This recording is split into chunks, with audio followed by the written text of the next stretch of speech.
Welcome back to the Operationalizing Profit series. It is our third and final episode of what has proved to be an awesome series to get everybody queued up for an amazing 2024. I want to thank you again for joining us for this series and for this final episode today. We've been talking about efficiency, growth, experience, profit with some of the finest and brightest in the industry. And today is no disappointment to that standard. We've got some fantastic panelists with us today. Jordan Muela from Lead Simple, sometimes referred to as my brother from another mother, Jeremy Pound with Rent Scale, and of course, Taylor Haas with RPM Colorado. And we're excited to have you here today. So if you're joining us live, which if you're hearing me right now, you are, jump into chat and tell us where you're tuning in from. We really appreciate you being here today. Thanks to all of the about 100 PMs that are joining live so far. And one thing that you're thankful for today, I always like to throw a little bit of gratitude into chat as we get these webinars kicked off.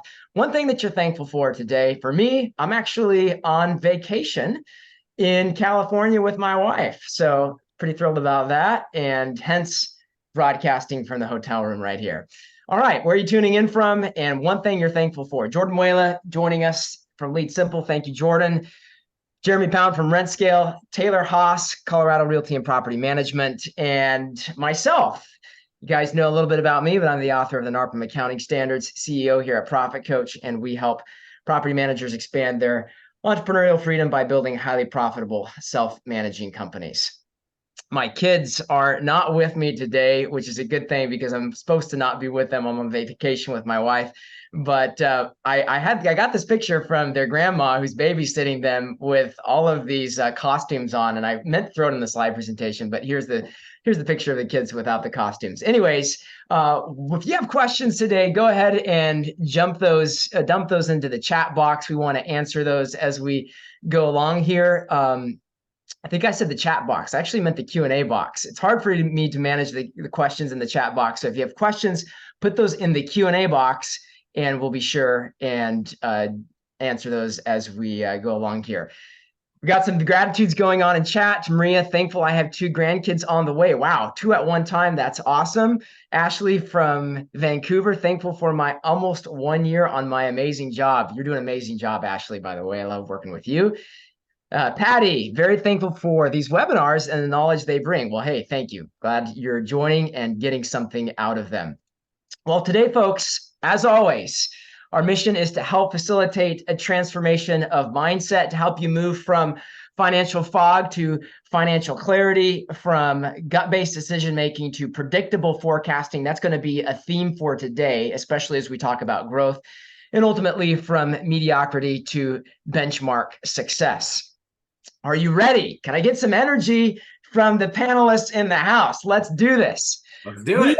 Thank you, guys. Thank you, guys. We are talking about architecting growth today, how to leverage the operational drivers of growth and profit. We've been talking about architecting labor, architecting work, architecting experience, and now today, architecting growth. And again, the context for this is that not every property management company in America is created equal. According to our 2022 NARPM Financial Benchmark Study, we have discovered that the average profitability in the industry is 11%, whereas the top 25% of performers average 32%. What makes the difference is the question that we're always trying to come back to on these webinar series and help you understand the secret code to get to the next level. What that means is that the average PM is missing out on $195,000 of profit every year.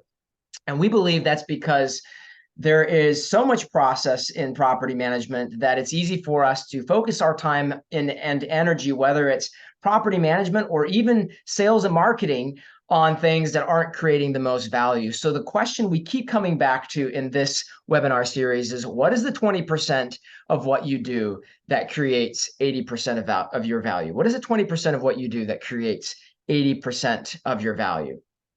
And the reason that a lot of property managers have a hard time answering that question is we often work in our businesses without a real-time connection between day-to-day processes and value creation, and ultimately bottom line financial performance. This series is all about helping you operationalize profit in your business and connect process and execution, experience, and ultimately growth, which is what we're talking about today, back to bottom line profit.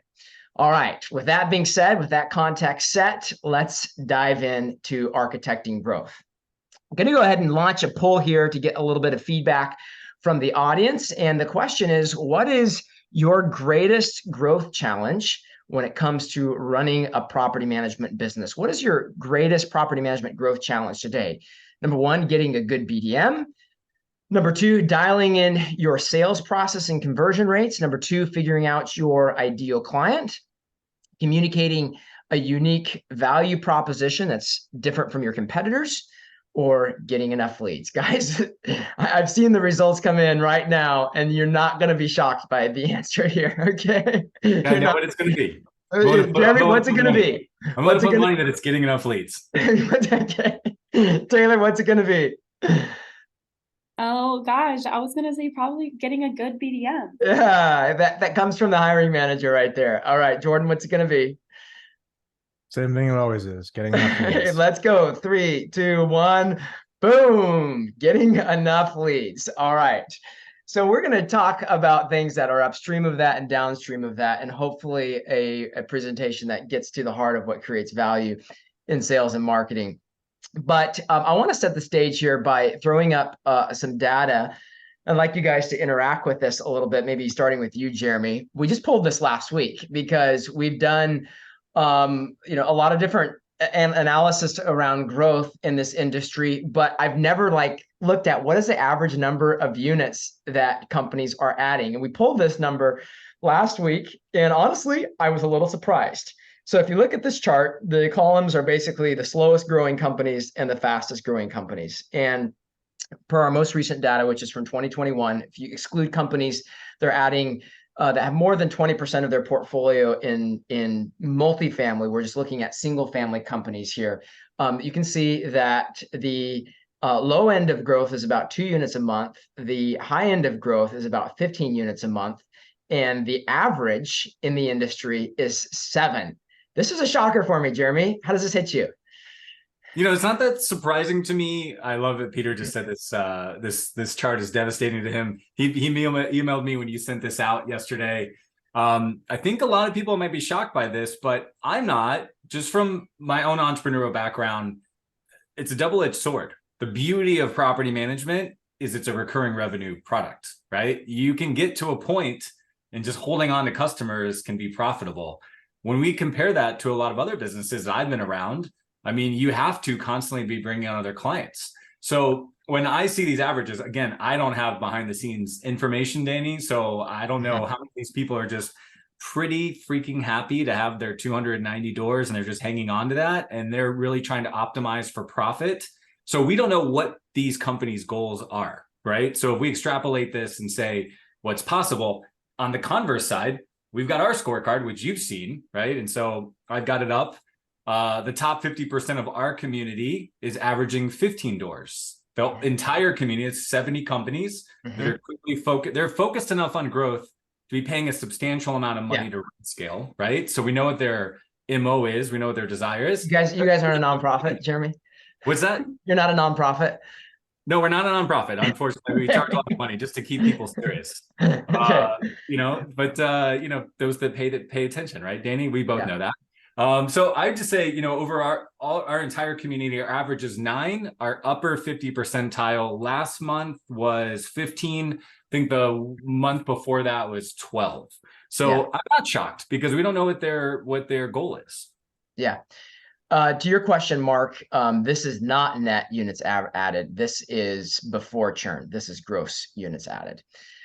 Well, folks, this is a little bit of context on the industry. And my takeaway when I saw this chart was that I think it's surprising because we think the growth is so much easier than it is. Like no one, I don't know that I've ever met a PM when they start the year, they're like, it's my goal to add 5 doors a month. Like, I don't think I've ever met a PM or consulted with a PM that set that as a goal. We always set these aspirational goals, but the reality is that it's often harder than we think it is. And as I mentioned in the email that I sent out yesterday, to me, like this is the number one way PMs lie to themselves, is how their predictions around how much they can add every month on average. But there are a few people that are cracking the code. How do you get consistent month over month growth that looks like this?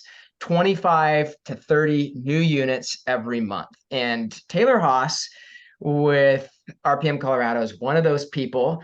Taylor, why don't you tell us a little bit about the operation that you guys have there at RPM Colorado, and just by way of context, folks, this is the flow of I think how people get to the kind of predictable growth that we all want. They are dialed in on process. They're measuring their results, and they're able to actually predict in an accurate way what their results are. But we'll get to more of that in a moment. Taylor, tell us a little bit about your story there and the growth of your sales operation over time. Yes. So originally, I was our first official BDM outside of our broker owner, my dad, Lyle. And so when that transitioned over to me, we really had no processes in place, no practice with objections, nothing like that. It was just kind of a show up and throw up of all the information that, we provide to our clients. And the longer that I was in the position, we started to really outline kind of what our ideal client was, what our process was in our kind of sales to conversion process, and then also the metrics and the numbers. Lyle, our president, is very big on numbers. We can't, know where we've been or where we're going if we can't have those to refer to. So as we continue to grow, today we actually have a total of 3 BDMs in our business development team. And so all 3 of us are responsible for our own number of conversions each month. And like Danny said, we have very set processes. So our lead simple pipeline for our sales process is entirely built out from, the day they call through to about 5 years into the future. And then we also have processes to convert them, or processes when they have been converted to an official client for a successful onboarding process. And that's 5 years as a lead. That's not 5 years as a client. Right. Okay, I love that. Yep. So it's super built out. We all have metrics. We meet twice a week to review the numbers and see where we're at, just to make sure we're on target. And then we have a lot of information where we very much outline what our ideal client is, size of property, mindset, financial ability, what properties we don't want to manage, and then kind of anything that could come up in between as far as, what the fees are, what we do if somebody wants to onboard a tenant. So that way it's very systematized across the 3 of us, and we're providing that same consistent feedback and information to leads, and then also a successful transition to our PM team. So between the 3 BDMs, nothing's being overpromised or omitted, that everyone has that same expectation. Taylor, one of the questions that just popped in here is, what about companies who value quality doors over taking on everything? The emphasis always seems to be on growth and adding doors per month. I think maybe the idea there is that maybe if you're adding 25 to 30 doors a month, you're not focused on quality doors. I'm not sure, but how do you guys think about that? Oh, absolutely. Yes. Quality over quantity is huge for us. I just forgot what I was going to say. Yes, quality over quantity is huge. We definitely don't bring on every lead that reaches out to us. We have a lot of qualifying questions. Even as BDMs, if we're not confident that a client would be a good fit for our team, we'll meet about it and all kind of collectively decide. I actually got a 1-star review 2 weeks ago because I told a lady that we wouldn't work with her. So we very much qualify those out so that way they are people we want to work with. Danny, let me just add something there, because obviously I've worked with Taylor for a long time, and their company is amazing. And the Colorado Realty and Property Management is a great example of what I'm always preaching. There's a difference that needs to be separated from quality doors versus all doors, that is separate from being a craft company versus a scalable company. So everybody, unfortunately, I think, convolutes those 2 concepts in their mind. They think, oh, if I'm focused on quality, then I'm naturally limited by scale, and I need to be a craftsman property manager, not a business scalable property manager. if you look at what Colorado does so well, Taylor, which you're a big part of, is you guys operate like a real company. So you're still choosy, very choosy, one of our choosiest clients that I've ever worked with, but their minimums are more than most companies even imagine at the max. So the mindset is, if I'm to be choosy, then I'm limited to 2 or 3 doors a month. I'm watching them close, dozens of doors and still be choosy. So I just want to encourage the audience to separate quality versus quantity from craftsman to actual scalable enterprise, because you can do both. Awesome. That's great. All right. I want to go ahead and set the stage here for the rest of the webinar. Great overview there, Taylor.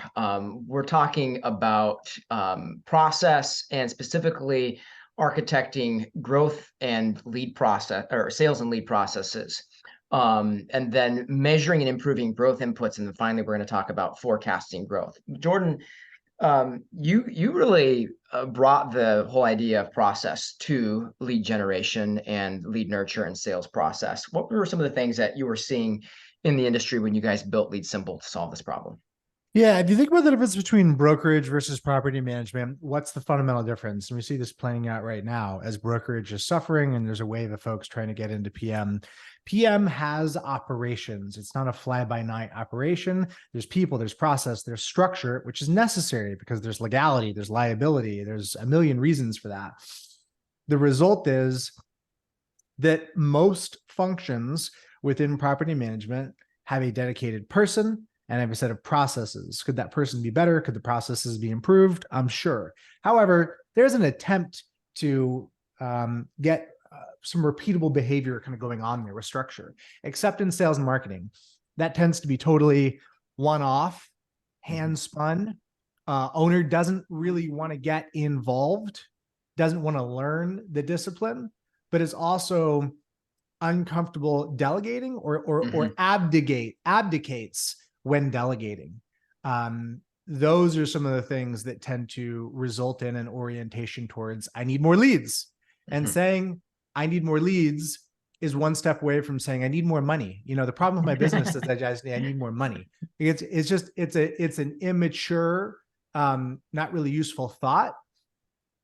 It belies that we haven't done more processing, because if we had done more processing, it's like, okay, I need a channel strategy. Well, how to pick a channel strategy? Well, what's your unique ability? What are you good at? What do you enjoy? Okay, well, then we need a bunch of activities, and that in aggregate creates a flywheel. Like that would be the thing to be focusing on. So it just tends to be one of the most anemic functions in the business, even for owners who have a strong disposition towards sales and marketing, that have the gift of gab. Even in those cases, the strength of the owner tends to be the weakness of the business, meaning that they could generate some results on their own, but it's even harder for them to delegate around it. So that was kind of the genesis for that thought.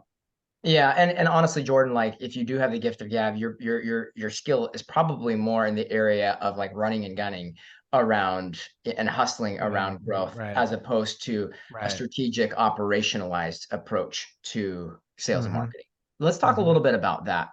Architecting growth processes. And Jeremy, I'm going to start with you on this one. We're going to talk a little bit lead gen and then a little bit on sales. You guys at Rentscale, I hope I'm allowed to say this, have been diving into the lead gen world quite a bit over the last year. And I think the goal is really to create that repeatable and scalable process around lead gen. What are some of the things that you guys are seeing as being vital to that? Again, through this lens of like, what is the 20% of what you do that creates 80% of the value? Because I think that's something that's demoralizing around lead generation, is you can do so many different things and it's hard to know where to focus. Yeah, I think I'm just going to build on what Jordan just said. And if you want to share your screen at any point, just let me know. Okay, cool. Yeah, I'll just kind of share, I want to scaffold on what Jordan just said, which was great.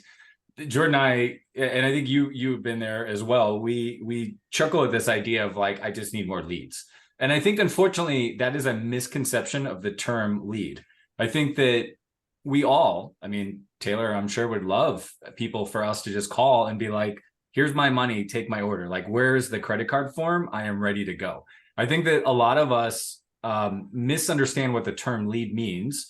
And we have this narrow vision that a lead is somebody that is literally going to make a decision that week. And those are fantastic leads. And that is a subset of leads. being in lots of different industries, and I think that, everybody on this call, all the panelists can agree we're in different types of businesses, but we meet people all throughout the cycle of the buying process. Some people are just starting to think about needing our service, right? All of us are service providers. Some people are literally using a competitor and they need to make a change tomorrow.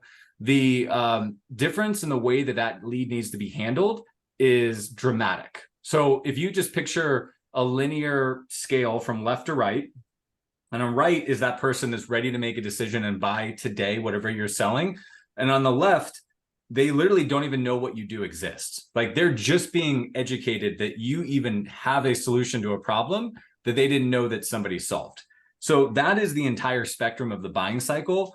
Unfortunately, too many people that say, I just need more leads. If that was a scale of 1 to 10, they think a lead is just 9 and 10. They only want to talk to people that really don't have any objections, really are ready to buy tomorrow. And I think that is a fairy tale. That's an Alice in Wonderland, kind of idea that you're just going to go spend money and people are just going to call you and they're ready to make a decision today. There are those people, but the amount of those people are finite.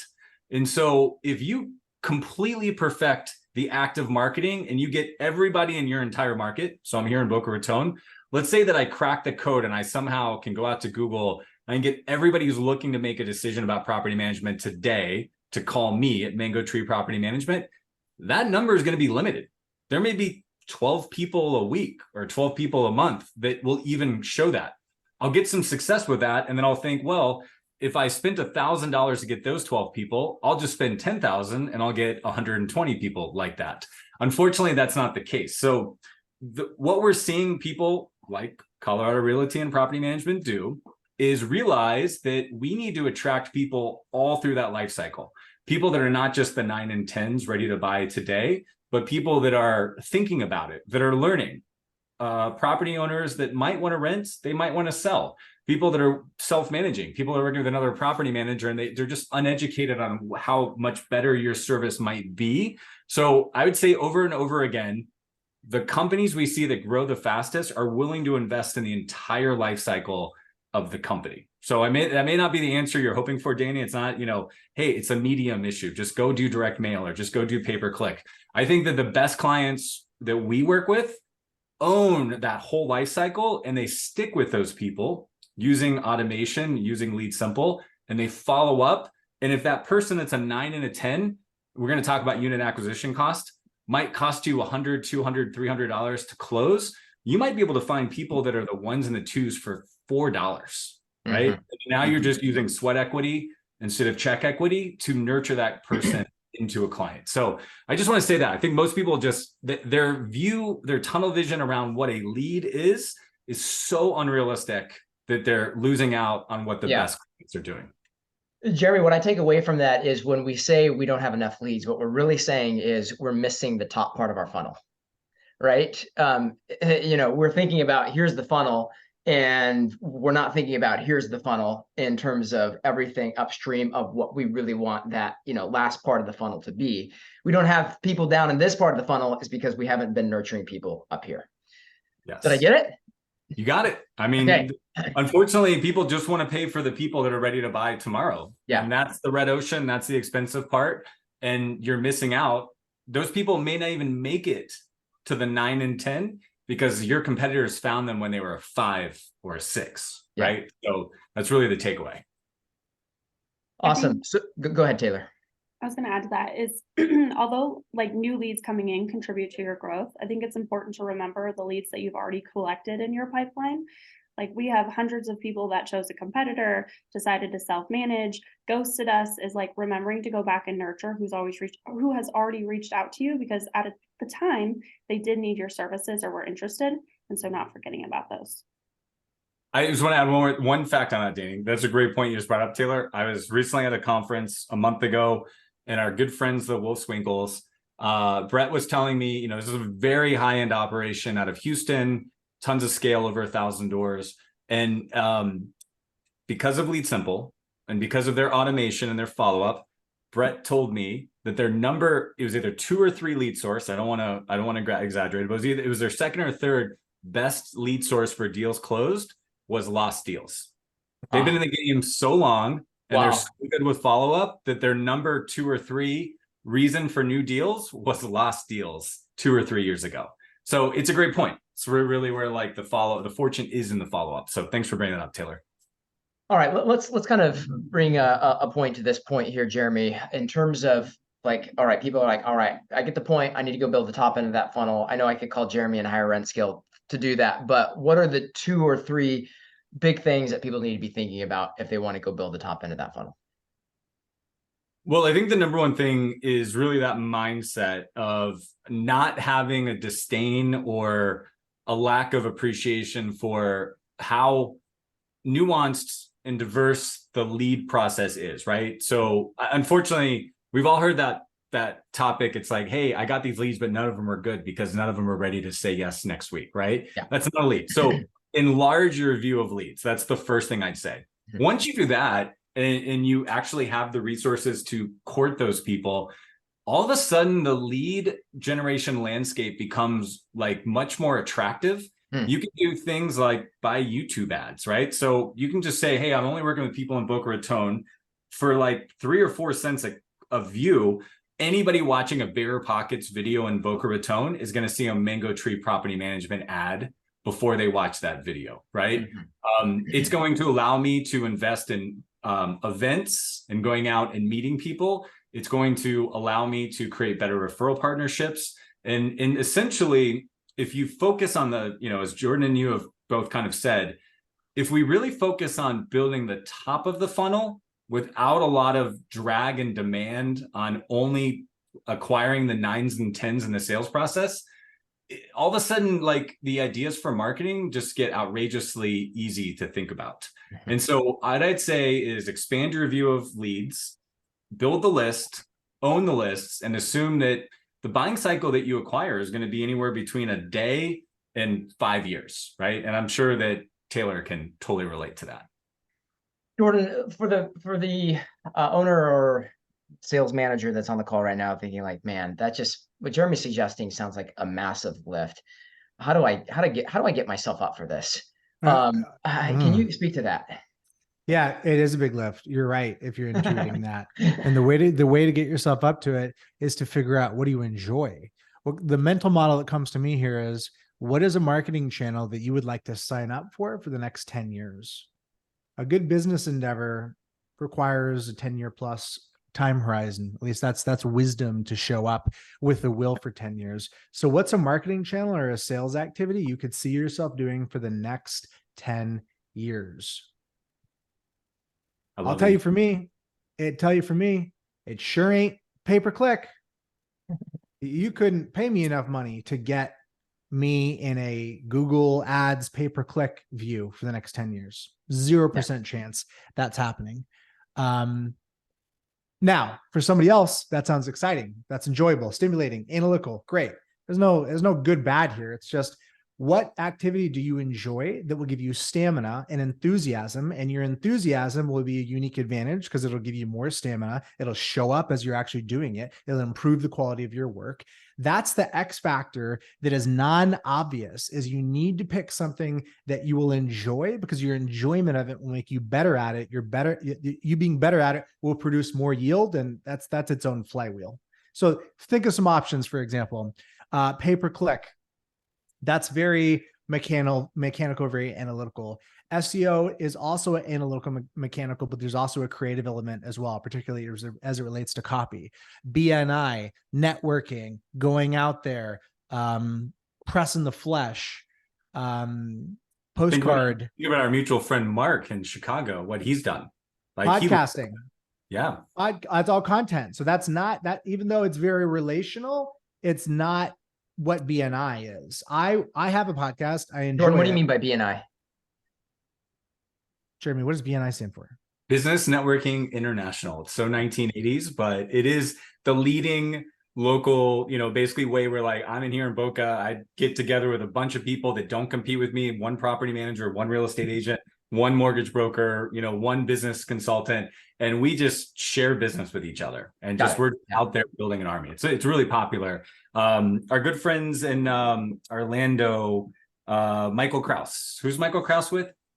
Atrium. Atrium. Yeah, Atrium. So Kraus has built his business with BNI. He's got a great podcast, Yes. Jordan. Go look that up. I love that. He cracked the code on that. Awesome. Yeah. Bottom line, pick something you enjoy and that you're good at. Sweet. All right, we talked a little bit about this, but I want to maybe pivot to the sales side of things a little bit. Taylor, like when it comes to architecting your growth processes, people are thinking specifically in the sales cycle, wow, she's got a 5-year lead nurture campaign. I'm sure like there's different points in that experience that are creating more value than others. What are some of the best practices around taking this process-oriented approach to sales specifically that have been most impactful for you? Yeah, absolutely. Sales are a repeatable process. I think a lot of times people, and actually I'll give huge props to Jeremy for this. We had no clue what we were doing initially. It took a lot of clarity and kind of opening our eyes up to some of the teachings that Jeremy has done. But I feel like in sales, you often think that there's like Sounds like a guru, the way you just put that. The teachings, Jeremy's teachings. I love that. Here's the guru. There's a lot of incense when we do our teaching. But yes, but like initially in sales, you think that there's like 300 objections and, you know, how in the world am I ever going to come up with like the same way to do it every single time? But really, like, is it a concern with price? Is it a concern with profit or process? Or is it just on an alignment of goals? And so once you start breaking out by that, your ability to kind of outline a repeatable process for handling objections, steering conversations really makes it possible. And so I would just start, you know, of how to create that process is just start listing out what you think your objections are and then rating them if they're a pricing or a process objection, and then begin kind of outlining what your response is for your company to those to then make it easy to make it repeatable and scalable. Awesome. All right, folks. Great insight here. Really appreciate this. Jeremy, anything you want to add to that, you know, just in terms of, again, best practices on the process side of things for the fastest growing sales companies? It is a process, right? I mean, Jordan totally said it well. Like sometimes the strength of the owner is the weakness of the company. I'm guilty of that in my own business. There is a giant difference between just being a master of something personally and actually having enterprise value, where it's like, I know how to generate leads. I know how to convert leads. And I think, you know, Taylor was hinting at that, but I want to drive the point home because I mean, I think Taylor was a great example. You know, Taylor's founder, Lyle, is just going to wake up and just close business without even thinking about it. It's just going to be natural for him. He's just going to, we all know, a lot of us know Lyle, you know, and like, he's just going to do that. And Taylor is like, okay, good for you, but I need to scale this. I need to know how to teach this to somebody else. That's where enterprise value comes from. And that, you know, maybe you take a short-term hit, right? Maybe you miss a deal or two, or you're like, okay, now I got to pay somebody and I was doing that myself. But if that's your goal long-term, that's where it gets really sexy and exciting, when you can attract and acquire new customers systematically and you can train other people to do it. And that's just different than just knowing how to do it yourself. One interesting question here that came in, I'll put this one to you, Taylor. This is from Thomas. He basically says, I believe there's a disconnect fundamentally between hiring a BDM and asking them to be picky. In other words, we're paying them and compensating them based on the fact that they're bringing in a door, not necessarily a quality door. How do you defend against this?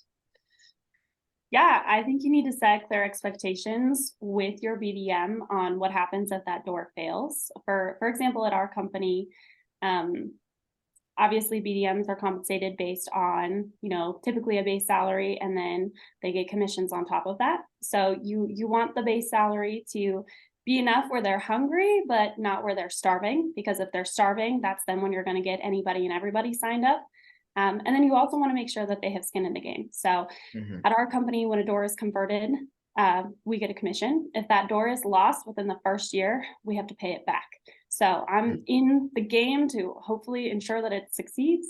And then what we also did to increase the longevity of the client is we also get benefits if that client stays 2 years and then 3 years. So I'm sure lots of us that are BDMs, when the deal goes south, you know, typically that client reaches back out to you to complain or get your empathy or communicate with you. So like our BDMs are very invested to making it work, so that way we can get 1 year, 2 year, and 3 year bonuses off of that one client lead. Awesome. That's so you have baked in the longevity quality of the client into the compensation there. There's a follow-up question in the chat that would be great for you, Taylor, as well. Could you see What Kathy's do question? you, this is from Kathy. Hey, Kathy, what do you do with portfolios that are mostly your profile, but have some that aren't? If you ask the client to hire a different PM to manage the other ones that aren't, is that successful for you? So I am not a property manager. So hopefully this answers your question. So I don't do any of the management of the property. The clients that I think she's saying, like, if you have a new portfolio that's coming to you and it's like 20 properties and some properties are fits for you and some aren't, how do you handle that kind of situation? Yep. I think you have to decide, just like Danny said, the 80-20 rule. If the 80% of that portfolio can overcome for the 20% that aren't a good fit. And then I think you also have to determine, are those properties that you can coach the landlord up where they can bring those in to be the type of properties that you want, or, coach them out essentially of maybe you work with your sales team to do like a 1031 exchange or something like that. So you don't lose the lead. But otherwise they're pretty good. Yeah. Awesome. Okay. By the way, Lyle, you jumped into chat, and in case not everyone saw what Lyle just said in chat, Lyle is a broker for Colorado Realty and Property Management. It's important to point out that at Colorado Realty and Property Management, we make changes and modify our marketing materials, website, advertising, and playbook at least 15 times a month. What works today won't necessarily work next week or next month. The process cannot be stagnant. Now, that's a best practice of the fastest growing PMs right there. Love that. All right. Folks, great discussion, and we want to equip you with resources to enact this change and keep this change going in your business over the next 5-10 years. And so we put together, from all the partners in this series, an Operationalizing Profit resource bundle.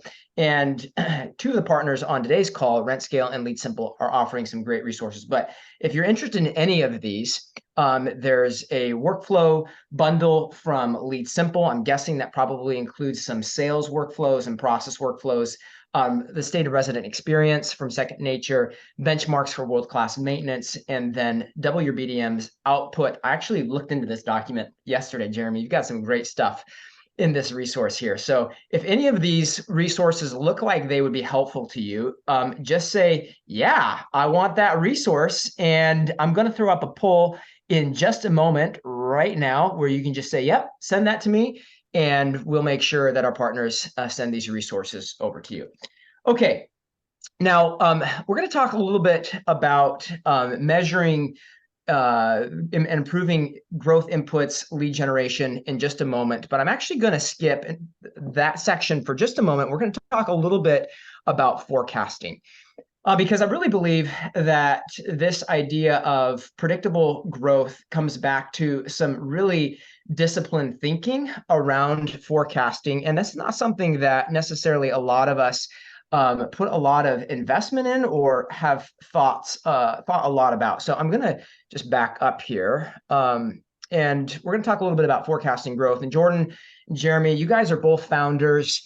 And we're going to do our little Finance for Founders spotlight right now, particularly around forecasting growth. You guys have experience looking in the industry, working with property managers, and then also with your own businesses. And so first of all, Jordan, let's just talk a little bit about like, why do we even do forecasting in the first place? Why is forecasting important? Yeah, the reason that I do forecasting is because I'm trying to call my shot. We have real ambition. I'm putting myself on the line and at risk by saying, I will do these things. These things will happen. We're aiming at this as a team. And if we say we're going to do it and it doesn't happen, it actually is a material problem for the business. It's not like, oh, that was disappointing. Like, it's really going to cause some problems.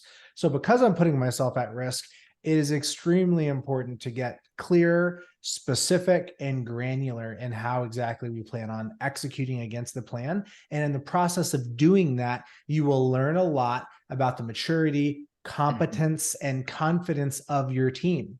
For example, one experience would be that you'll call a big shot, but then when you get granular, the person that's in charge of making a subset of that plan happen, they can't articulate how we're going to do it, or they can articulate it, but it's more of a rollover, like it's low conviction. So the way that you talk about it reveals a lot about where your team is at and their understanding and their commitment towards the plan. And boy, is that valuable to learn that information before you start on the journey through the desert. Mm-hmm. Just to kind of build on that, Jordan, I threw up those 3 words at the beginning of the presentation: process, measurement, and predictability. And if you can't call your shots, it's probably because you have something that's out of line or out of whack or weak in those first 2 points, right? You actually don't have a process in place that you can actually measure and make prediction off of. So the inability to forecast and call your shot actually belies a weakness in process and measurement. Jeremy, thoughts on this? Do we have like 2-3 hours left? I got a lot of thoughts. Yeah, I know.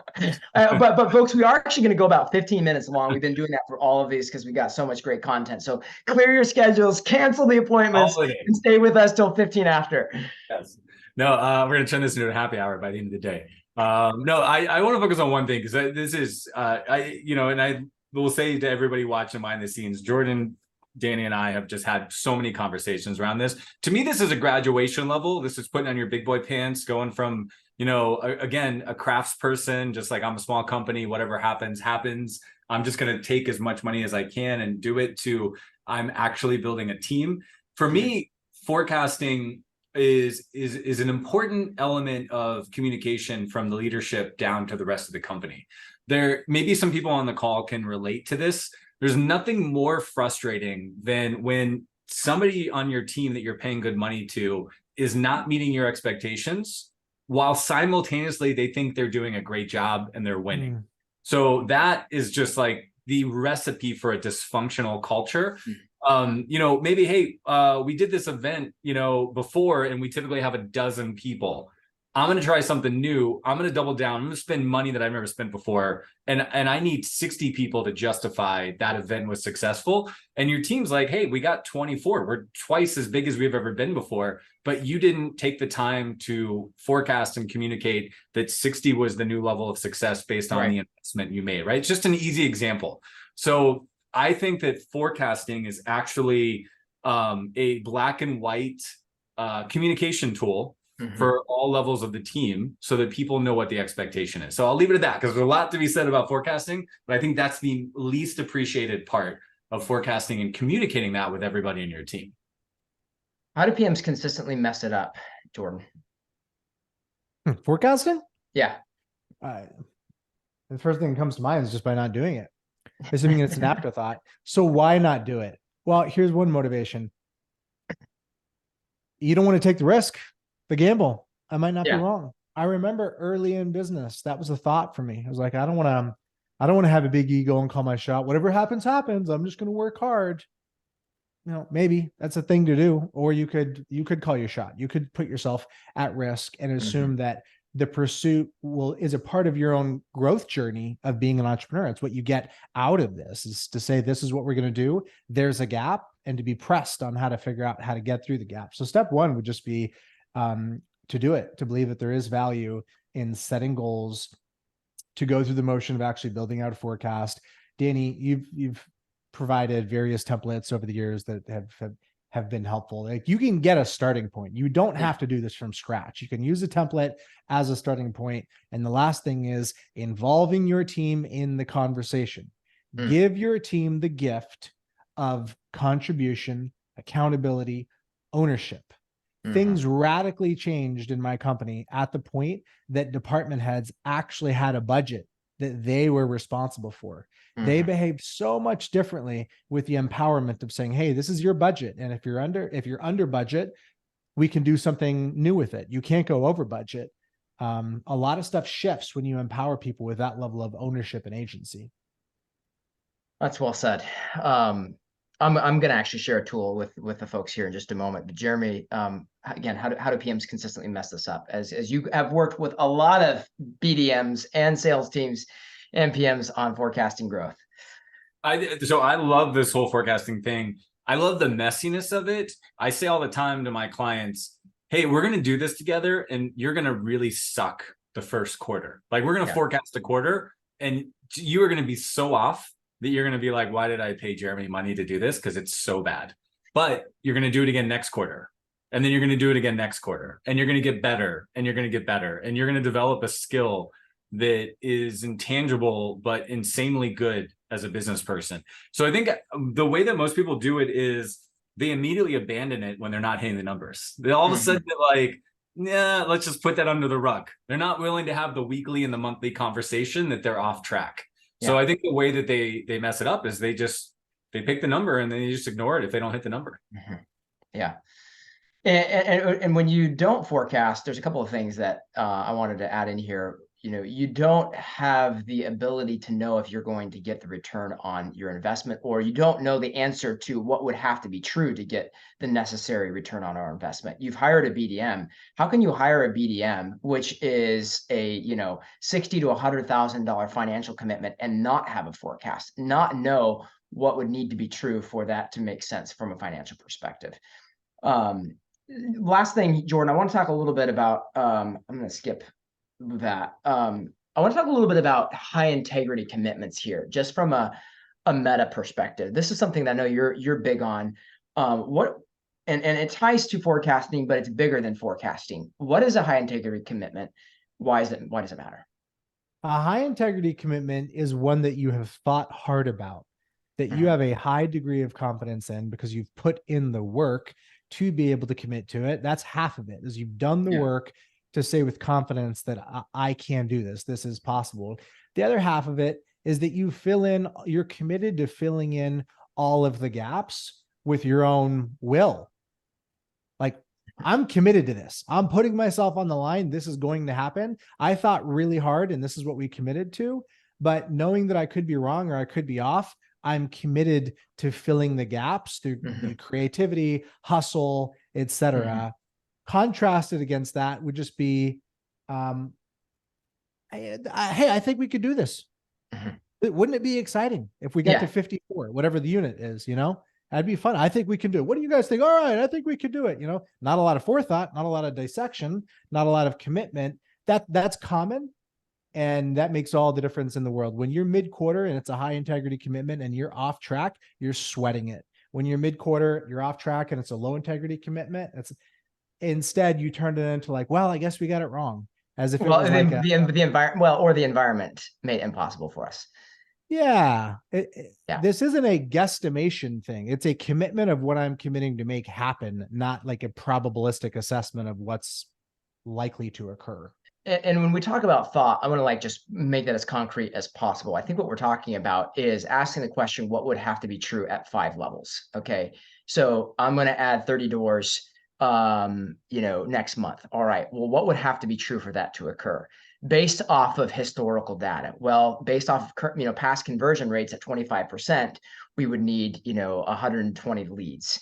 Okay, well, then what would have to be true for 120 leads? And going through that exercise till you can't possibly get more granular. That's what we're talking about, because it turns a forecast into what has to happen in the next 5 hours for that forecast 30 days from now to actually occur. Awesome. Well, all right, let's go to your forecast for 2024. Do you have a high integrity growth forecast for 2024? If you don't, we'd love to get on the call with you and schedule a growth forecasting session with our coaching team to help you, number one, discover how you stack up to the NARPM growth benchmarks, organic growth, churn, unit acquisition costs. We're going to talk a little bit about that in just a moment, and then get you some help creating a high integrity growth forecast for 2024. And then based off of that, help identifying your number one opportunity to maximize growth and profits. We need some financial data, but we'll be working through the Profit Coach growth forecast tool that we've used for about 4 years here with our clients. It stimulated a lot of great conversations, and we'd love to be able to share that tool with you and help you get some crystal clarity, high integrity commitments going for 2024. Send us your P&L statement because we do need some financial information to calculate some of those benchmarks. We'll walk through those benchmarks, see how you stack up, get you some initial help on creating that high integrity forecast and identifying the key opportunities you need to be focused on for 2024. So no strings attached. If that would be helpful, I'm just going to go ahead and throw up the poll here that you guys can say, yeah, I'd really love some help with that heading into 2024. I want to make it a great year. And if you're like, yep, I'm going to say yes to the poll, but I actually just want to go and schedule that right now, well, then let me let you do that. You can just go to the link that I'm about to pop into chat, and we'll give you the ability to go ahead and schedule that right away. So hit that link in chat and you can go schedule that call, and we'd love to jump on the call with you. All right. We are going to back up here a little bit and talk about some growth inputs in terms of concrete measurement. And we're going to break this down into two key areas, specifically as it relates to forecasting lead and some of the key conversion rates and metrics that are needed around leads, and then also forecasting sales and some of the key metrics around sales. So let's talk a little bit about measuring and improving growth inputs from a lead gen perspective. Jeremy, why don't you kind of walk through the two metrics on the screen and tell us why those are important? All right. So cost per lead is important, but cost per lead will be adjusted by your conversion ratio, right? So I'd rather have $100 cost per lead and close 50% of those than have a $12 cost per lead and close 1% of those, right? So a lot of these numbers that Danny is bringing up that we're going to talk about don't work in a vacuum. In fact, I actually think it's the opposite.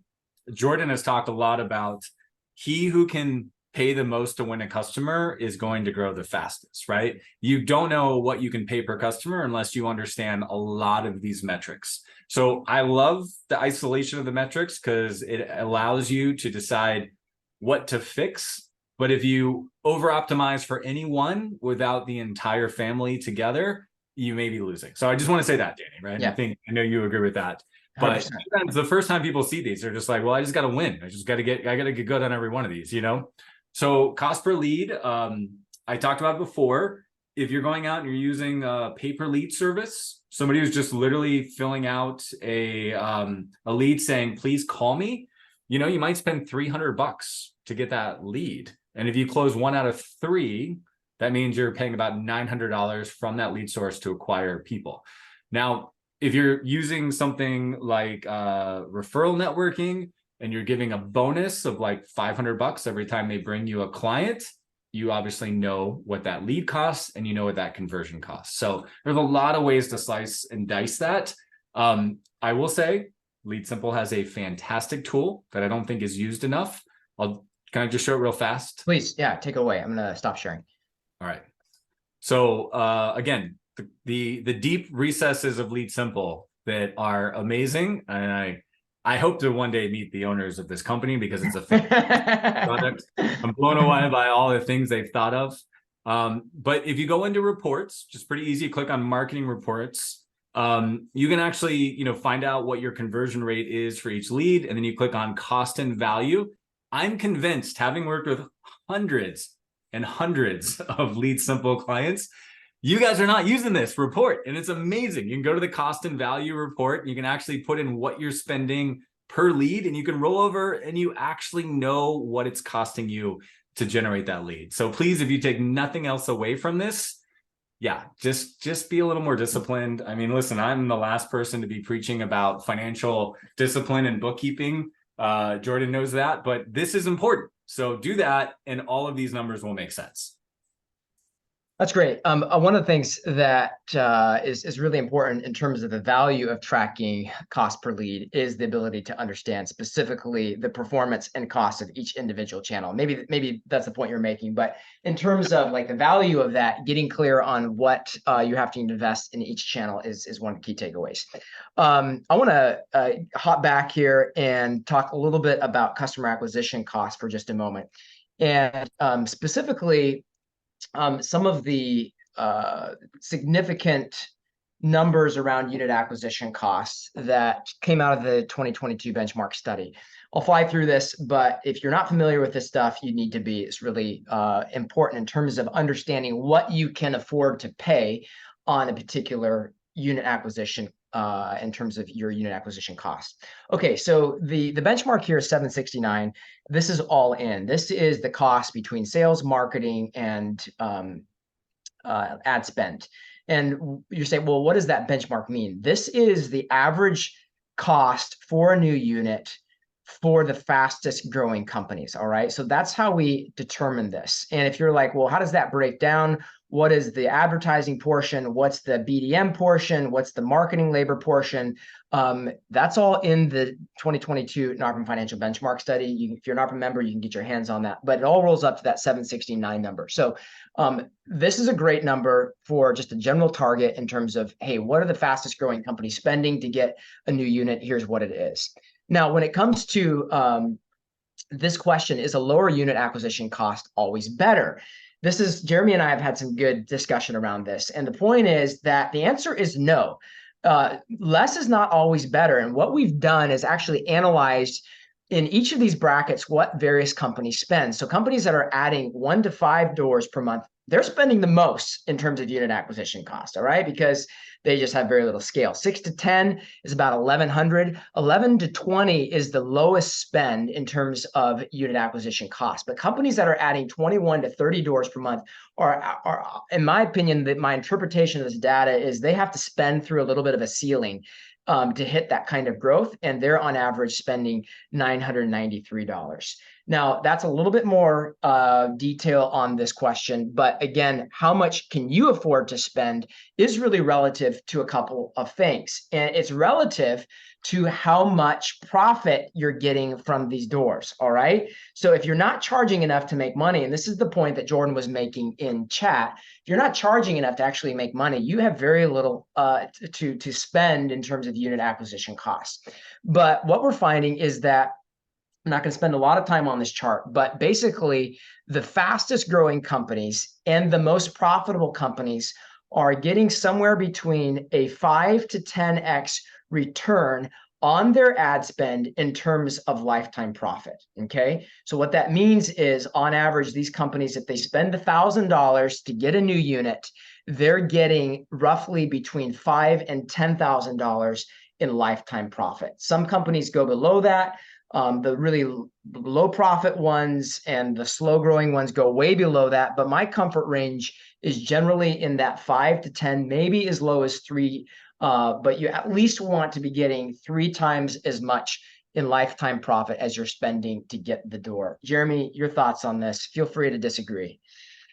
I mean, it comes down to economies of scale. I mean, I agree with what you're saying, but there's an inherent difference in sales and marketing that do not translate to the rest of business. And I know that's blasphemy to some accountants, and that's why I love Profit Coach, and you guys understand that.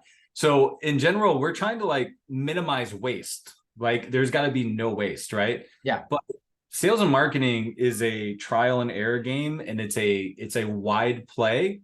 And so no advertiser that has access to a list is going to say to you, well, since you're a small company and you don't have enough clients, I'm going to reduce the cost of my ad for you because it doesn't make sense to play at a bigger level, right? So the worst thing ever is when people are like, well, I'm just going to spend 10% of revenue on marketing. Yeah. What if you have $0 in revenue? What if you're a brand new company, right? What do I do then, Danny? I spend $0. So, you know what I mean? So I guess that's what I'm saying is like, there is no like zero waste game in sales and marketing. Now, over time, you should not be wasting. This is what a profit coach will help you do. It'll help you understand the 20% that's getting the 80%. But if you're trying to water your farm with an eyedropper and you don't want to use a hose to water your crops, you're never going to grow that farm, right? So in the beginning, this cannot be a zero waste game. And I think that is a different way to look at the data you're showing me. Like you got to be at a certain level. And these numbers really start to work once you're hitting the top brackets of growth, getting above, 7 to 10 units per month. Jeremy, Jordan, you were leaning towards the mic. Yeah, this stuff is most relevant when you're doing paid ads. This is a CAC to customer lifetime profit ratio. This is going to be most relevant when you're doing paid ads. If you're thinking about that agency partnership, you're thinking about swiping a credit card to buy leads, etc., you really need to tune into this stuff. Later on, once you scale your operations and you have full-time positions that you're throwing at this, then you'll also want to factor in the labor. But my biggest advice would just be if you go down the path of any form of a paid lead engagement, whether it's pay-per-click or whatever, you really need to be measuring exactly what the total cost per acquired customer was And if everybody was doing that, a lot of paid lead acquisition marketplaces would collapse because people would realize that the yield isn't there. Awesome. Let's talk a little bit about measuring and improving growth inputs on sales. And Taylor, we talked a little bit about some of these metrics ahead of the call. Walk us through these. What's most important for you guys, and how are you consistently improving them? Yeah. So we are consistently tracking our time from lead to call. Our expectation of our team, as well as our average, is that we are communicating with that lead within the first 3 minutes of their inquiry, whether it's an internet lead or, on the phone. We want to make sure that we're live answering those so that they can easily connect with us. Next is the number of follow-ups to convert. We want to see how long our sales process is taking, where leads are getting stuck, so that way we can improve those sections of our sales process, or better understand the timing of our leads. Lead to call conversion rate and call to sale conversion rate are also huge. And Taylor, before you go on, do you have a target for the number of follow-ups to convert? We don't necessarily have a target. It's more of a trending KPI where we see kind of what that average is. Yeah, got it. And then percent of goal. So we have monthly goals for our department, which then leads into our annual goal, but then each individual BDM has their own goals that contribute to the overall company goal. And so we review them twice a week. And so we track where we are at as far as percent of goals, because especially as we go into the winter season here in Colorado, we face seasonality. So we go over those goals because that makes us more aggressive to answer that phone faster, follow up on those leads, go back into our pipeline to see what we can convert so that we can reach our year-end goal. Awesome. Jeremy, just talk us through for a few moments in terms of some of the fundamental best practices around improving these numbers. Yeah, I just asked you to give us your whole sales training in 2 minutes. Yeah, no. I was like, oh, that's a big question. It's yeah. Why don't you just make Jordan joke? It's I just need more money to get better at business, right? Yeah. I mean, I do think that, what measured gets done, right? What measured gets managed. We all know that. Maybe rather than just really focusing on how to fix each one, I would focus on what I think Taylor does really well. And it's this is now the game we're playing. The more we can make any job in our company look like a game with a scoreboard, the easier it is to get them to perform to our expectations. Mm-hmm. So I would say, we've got, our weekly department meetings. We've got a scoreboard, even in our scale club, when Taylor's reps come, we're asking about a couple of key numbers, and they know that once a week, they're going to be measured on these numbers. So I would just say, take it seriously, make it a game, show it, talk about it, get people that believe, explain to people why lead to call time matters, right? Why does that matter? Do you have stories around that? Do you have stories around why you want a deal because you called somebody back and they were waiting for another person to call for a day? Then show the number, let people gamify that. People love to win. It's just so easy to get lost in the numbers and forget about the psychology. But, when you focus on both, I think it gets really exciting. It's awesome. All right, folks, where do you stand? Where are you in relationship to these key numbers? Where are you in relationship to having a high integrity, high definition growth forecast for 2024? I want to get you some resources. Again, the NARPM benchmark study, go to narpm.org/education/NARPM-accounting-standards. A lot of great information there. And then if you're not converted to the NARPM accounting standards, get converted, get in the game of financial performance, understand how you stack up to the latest benchmarks. And then I want to leave you with this. And this really works for not just today's discussion around sales and marketing specifically, but as you're architecting work, as you're architecting experience, as you're architecting growth, all of these operational processes that tie back to profit. Work through this framework in your mind: process, measurement, and prediction. If you can't predict where you're going in the future, it's probably because you can't measure. And if you can't measure, it's probably because you aren't solid on process. And the key to this whole series is, what is the 80% of what is the 20% of what you do in terms of process that's driving 80% of your value? How would you know the answer to that question if you can't measure that? And how would you be able to actually drive your business more profitable in the future if you can't make predictions around that? If you don't have that connection between process and profit in your business, you're missing out. Approximately $195,000, as my slide said at the beginning of the show. So hopefully that gives you a framework to go forth and beat the benchmark in 2024. I just want to say thank you for everybody joining this series over the last 3 weeks. Thank you, Jeremy. Thank you, Jordan. Thank you, Taylor. Up next is our next Profit Power Hour, our final session for the year, session number 10. Wednesday, December 6th at 12 p.m. Central Time. I'm going to be broadcasting live from Lead Simple University in Austin, Texas.